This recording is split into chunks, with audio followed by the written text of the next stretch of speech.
Secretary, the Middle East was part of your discussion here in NATO, especially that did you find support from members toward your policy or airstrikes and Houthis and your maximum pressure policy toward Iran?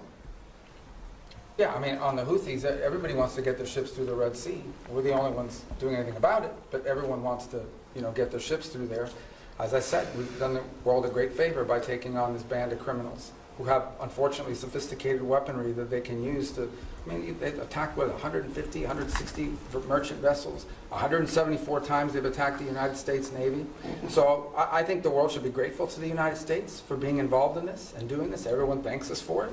I understand these nations have limited capabilities despite being very rich countries. Nobody else can project power there and do this. But that said, we think that mission is going to bear fruit, and it's necessary. We can't have a band of criminals controlling that. In the case of Iran, I don't know of any country in the world that's excited about Iran ever having a nuclear weapons capability. Some are more forceful about it than others. We've had talks about that. As you know, the president would like to figure out what's going to happen there, but he's also made it clear that there's not going to be a nuclear-armed Iran. That's not going to happen under his watch. Mr. Secretary, what's your message to foreign citizens who may be afraid to come to the United States because they're concerned about potentially being detained over some minor administrative error, because they might have something on their phone like criticism of the president or of the Israel-Gaza conflict, and they don't want to come into the United States now? No, first of all, those people that have their phones looked at and so forth, and I'll refer you to CBP to go through their processes.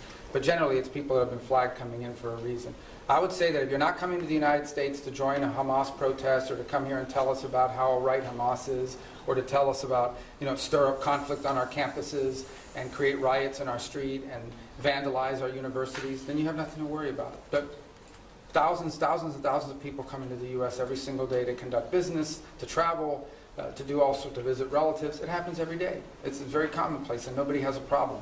I mean, if you're coming here to create problems, you're probably going to have a problem, and I think that's a good thing. If you're coming here to create problems, not here in the United States, you're probably going to have a problem. Yeah, but we're not going to continue to be stupid enough to let people into our country who are coming here to tear things up. Not going to happen. Mr.